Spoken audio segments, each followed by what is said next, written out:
Manager, match day 27, KCCFC host Busoga United at the MT Nomonde Stadium.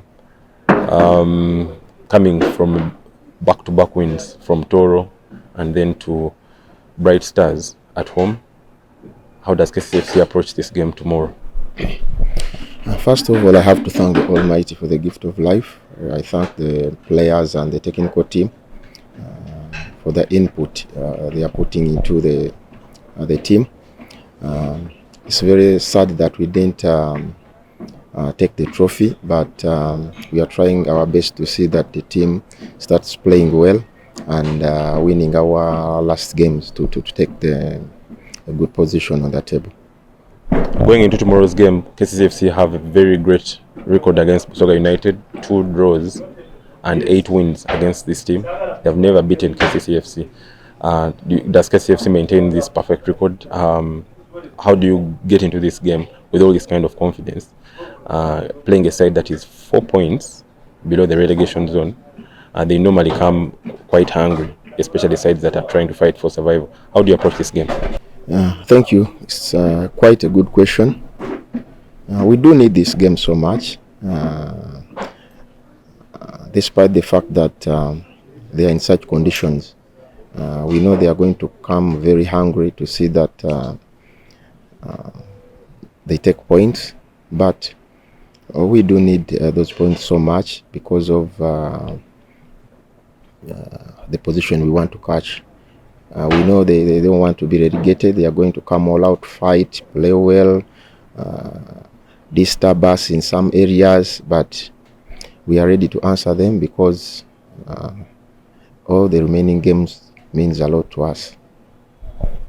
Going into tomorrow's game, a couple of faces have been missing in the last games for KCCFC. Any players that are returning from injury, and also any players that could have gone out due to injury because of the previous games or in training? It's only we had 2 injury issues of Achai and Obenchan Filbert from Tolo's game, but we have a smile on our face that we have only got one who is back, who has started training 3 days ago. This is Aheebwa Brian. So we think as the season is ending, we shall not stress or strain so much players who are coming back. Let them rest because we shall need them in the future. These ones who are available, I think, will do the work for the club. In the previous game, we saw you give an opportunity to 3 players that were starting their first games at home. That is Ayeda, Mwanje, and Juma. They were having their first home debuts. They have started games before away, but they're having their first home debuts. Then also Ayeda having a senior debut for the football club. How do you keep these youngsters grounded and disciplined to know that the fact that they have played for the football club, that's not the goal, that there is more and more they need to achieve and attain for the football club?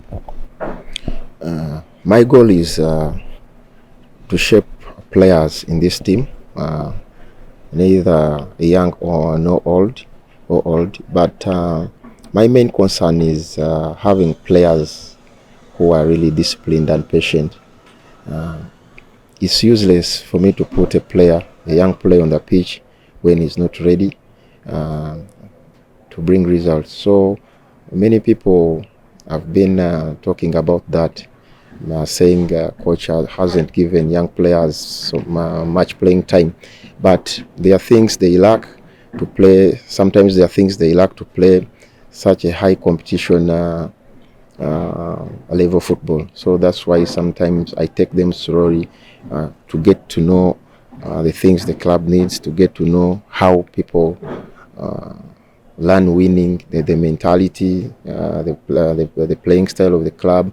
So every player who is playing now, every young player who is playing now for KCC, he has passed through a lot, and that's why they are really playing well now.